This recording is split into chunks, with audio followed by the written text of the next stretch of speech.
हाँ विद्यार्थियों, सभी को नमस्ते। आशा है विद्यार्थियों सभी की पढ़ाई अच्छी चल रही होगी। आप लोग ने इन कक्षाओं का लाभ उठा रहे होंगे। सभी विषय कक्षाएं हमारे महाविद्यालय में अच्छे से चल रही है। फिर भी यदि किसी कोई समस्या हो तो वो हमसे संपर्क कर सकते हैं। आप अपनी पुस्तकों की व्यवस्था कर लें और इन ऑनलाइन क्लासेज का पूरा लाभ उठाएं और परीक्षाओं की तैयारी करें। परीक्षाएं आपकी नज़दीक आती जा रही है। फिर भी आपको कोई समस्या आती है तो आप हमसे संपर्क कर सकते हैं। हमारा आपका टॉपिक जो है फर्स्ट पेपर का भौतिक भूगोल में ज्वालामुखी का टॉपिक चल रहा है और पिछले कालांश में हमने आधा टॉपिक अपना पूरा क्लियर कर लिया था। आज हम इसी ज्वालामुखी के शेष रहे भाग को पूरा करते हैं। ज्वालामुखियों से निर्मित आकृतियाँ। आज हमारा विषय है ज्वालामुखी से उत्पन्न होने वाली आकृतियाँ कौन कौन सी है, उनके वर्णन करना, हमको उनको बारे में जानकारी प्राप्त करनी है। तो देखिए, ज्वालामुखी से निर्मित स्थलाकृतियों को दो भागों में विभाजित किया जा सकता है। एक तो बाह्य स्थलाकृतियाँ और एक आभ्यंतरिक स्थलाकृतियाँ। धरातल के बाहरी भाग पर जो स्थलाकृतियाँ निर्मित होती है उन्हें बाह्य स्थलाकृतियाँ बोलते हैं, और अंदर के भाग में जो आकृतियाँ निर्मित होती है उन्हें आभ्यंतरिक स्थलाकृतियाँ बोलते हैं। बाह्य स्थलाकृतियाँ जितनी भी है उनको दो भागों में विभाजित किया जाता है। एक तो केंद्रीय विस्फोट द्वारा निर्मित स्थल रूप और दूसरा दरारी उद्गार द्वारा निर्मित स्थल रूप। इनमें देखिए, सबसे पहले केंद्रीय विस्फोट से उत्पन्न होने वाले भागों के बारे में हम जानकारी लेंगे। इनमें सबसे बड़े आकृति होती है ज्वालामुखी शंकु। शंकु की आकृतियाँ बनती है, विभिन्न प्रकार की आकृतियाँ बनती है शंकुओं की, और उन शंकुओं का निर्माण इनके तहत होता है और ये महत्वपूर्ण आकृति होती है शंकु की जो होती है। इसके अलावा आप देख सकते हैं कि लावा गुंबद है, क्रेटर है। लावा गुंबद भी जो है एक बहुत बड़ा भाग होता है इससे निर्मित आकृतियों का। इसी प्रकार लावा प्लग है, डाइट है। निचले भाग ऊंचे उठे भागों से ये थी। इसके बाद निचले भागों से निर्मित आकृतियों में क्रेटर है, काल्डेरा है। ये महत्वपूर्ण आकृतियाँ हैं। गेसर है। ये आकृति जो है निर्मित होती है। इन आकृतियों का आपको विस्तृत अध्ययन करना है पुस्तक के अंदर से। ये आकृतियाँ इनमें बनती है ऊंचे उठे भाग और नीचे उठे भागों में। इसके बाद निचले में क्रेटर और काल्डेरा महत्वपूर्ण होती है। आभ्यंतरिक स्थलाकृतियाँ जो होती है, आभ्यंतरिक इसमें सबसे महत्वपूर्ण होता है गेसर। गेसर का तात्पर्य होता है गेसर उष्णोत्स वास्तव में एक प्रकार का गर्म जल स्रोत होता है जिससे समय समय पर गर्म जल तथा वाष्प निकलती रहती है। मतलब ज्वालामुखी आने के बाद में एक छिद्र बन जाता है, एक स्रोत बन जाता है जिसमें से गर्म जल सा निकलता रहता है, उबलता हुआ, और कुछ गैस सी गर्म भाप से निकलती रहती है। वो गेसर होता है, तो उसी को गेसर बोलते हैं। गेसर के बहुत प्रकार होते हैं, जैसे कुंड गेसर है, सक्रिय गेसर है, और भी विभिन्न प्रकार के आकृतियों के गेसर मिलते हैं। हम आपको इसमें चित्र में गेसर की आकृति बताएंगे, गेसर के बारे में बताएंगे आपको हम। देखिए, आप इस स्थलाकृतियों का अध्ययन कर सकते हैं। देखिए, ये सारी आकृतियाँ इस डायग्राम में बताई गई है। ज्वालामुखी से निर्मित आकृतियाँ, स्थलाकृतियाँ, इनके बारे में यहाँ बताया गया है। ये विभिन्न प्रकार की आकृतियाँ जो है ज्वालामुखी से निर्मित होती है।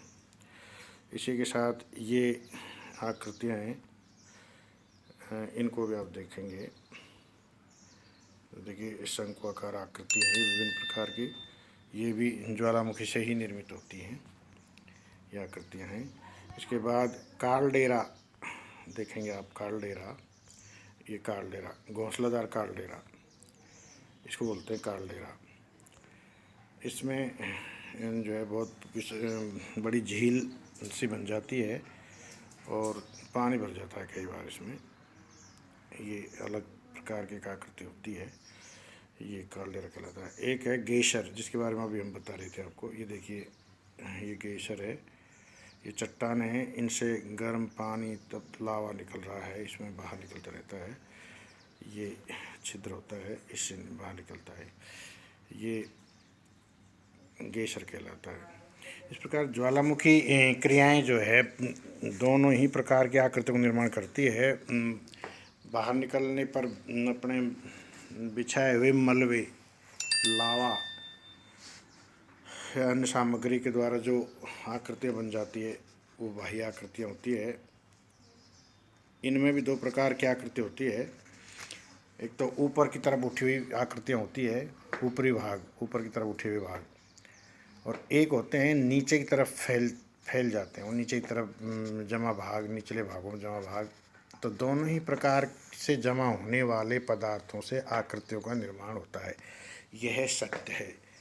इन आकृतियों के बारे में आपको यहाँ विस्तृत अध्ययन करना है, देखना है पुस्तक में। और ये डायग्राम्स जो हम आपको दिखा रहे हैं इनमें भी आप समझ सकते हैं। देखिए, ऊंचे उठे भागों की आकृतियाँ हैं इसमें दिखा रखी है, और ये अलग अलग तरह की ऊंचे उठे भागों की। इसी प्रकार नीचे जमे हुए भागों, नीचे जमे हुए मलबे और सामग्री किससे भी आकृतियों का निर्माण हुआ है, ये नीचे धसे सामग्री है, इनसे का भी निर्माण होता है। इसके साथ एक स्थिति तो यह होती है कि बाहरी आकृतियाँ बनती है मलबे के जमा होने से, शिफ्ट होने से, और विभिन्न प्रकार के आकृतियों में ढलने से। दूसरा जो आपको बताया था हमने, वो बनती है अंतरतम की आकृतियाँ, अंदर की आकृतियाँ। अंदर की आकृतियाँ, अंदर जो है मलबा, लावा भीतर सिकुड़ जाता है, रुक जाता है, और वो विभिन्न चट्टानों में इधर उधर फैलता रहता है, घूमता रहता है। उससे भी विभिन्न प्रकार की आकृतियाँ बन जाती है अभ्यंतर में, पृथ्वी के अंदर, चट्टानों के अंदर, गर्भ में। उनसे बनी आकृतियाँ जो है आंतरिक आकृतियाँ कहलाती है, अभ्यंतरिक आकृतियाँ कहलाती है।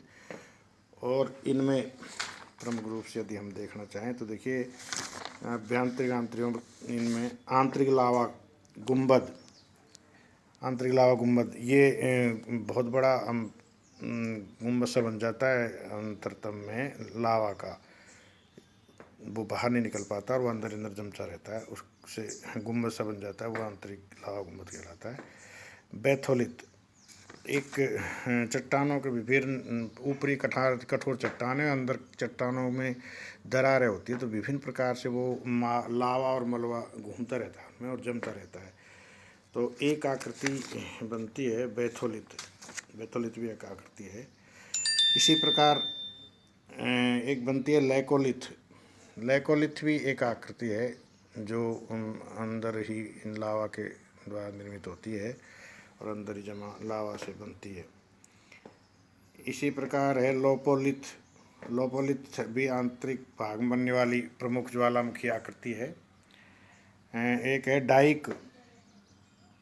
डाइक आप इसमें डायग्राम में भी देख सकते हैं। डाइक भी आकृति, डाइक की आकृति भी इसमें बनती है विभिन्न प्रकार के इन प्रकारों में, आकारों में। और एक है फेकोलिथ। फेकोलिथ भी एक आकृति है जो बनती है। सिल भी इसमें मलबा जमा हो जाने से और उसी में सूख जाने से ये भी एक आकृति बनती है। स्टाक आकृति भी उसी की है, उसी बनती है। अब इन को जो है आंतरिक स्थलाकृतियों में गेसर और धुमारे मुख्य रूप से होते हैं। गेसर में कुंड गेसर और सक्रिय गेसर, ये दोनों हमने गेसर आपको बताए थे। ये गेसर होते हैं, कुंड गेसर और सक्रिय गेसर। ये इस प्रकार आंतरिक आकृतियाँ बनती है। तो ज्वालामुखी से बाह्य और आंतरिक दोनों प्रकार की आकृतियों का निर्माण होता है, जो हमने आपको इस अध्ययन में डिटेल बता दिया है। शेष आप अपने पुस्तकों से अध्ययन करें और हमारे इन ऑनलाइन क्लासेस की वीडियोस की हेल्प लेते रहें और अपने अध्ययन करते रहें। कोई समस्या हो तो आप हमें बताते रहेंगे। सभी को धन्यवाद।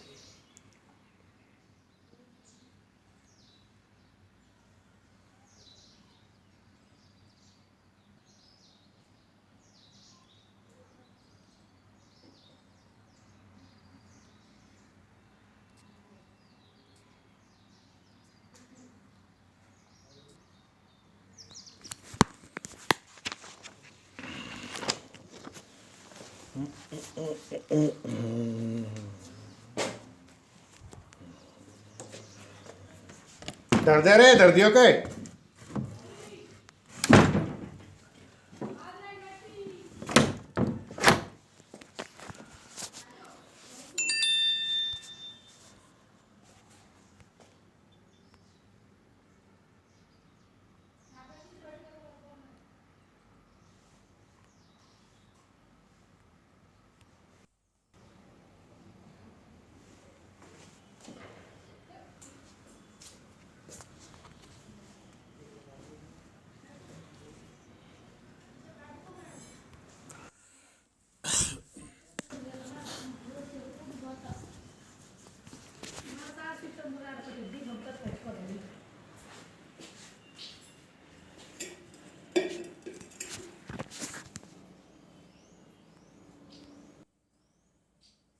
The number you're calling is currently switched off. Please try later. जिस नंबर से आप संपर्क करना चाहते हैं वो अभी स्विच ऑफ है। कृपया कुछ समय पश्चात प्रयास करें। जिस नंबर से संपर्क करना चाहते हो वो आवाज स्विच ऑफ है। कृपया थोड़ी देर पश्चात प्रयास करो।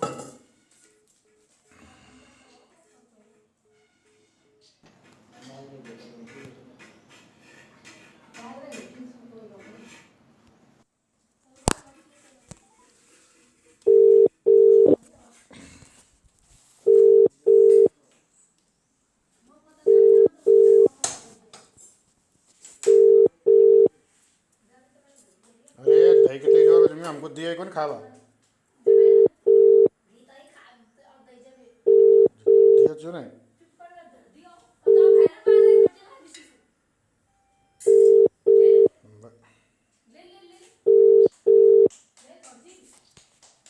आप जिस व्यक्ति को कॉल कर रहे हैं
नई दिशाएं, नई हवाएं, नए फलक में उड़ने को पर तोल रहा है। हिंदुस्तान बोल रहा है, हिंदुस्तान बोल रहा है। अब दूरी रहे ना दूरी, कोई बात रहे ना अधूरी, अपनों की बातों की बिसरी नालों में घोल रहा है। The person you are calling is not answering. Please try later. आप जिस व्यक्ति को कॉल कर रहे हैं वह उत्तर नहीं दे रहा है। कृपया कुछ समय पश्चात प्रयास करें।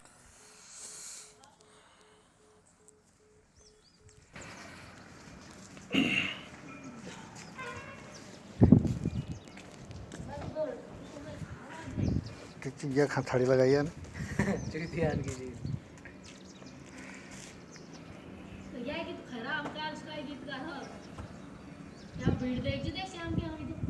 जरा बढ़िया कुर्सी ले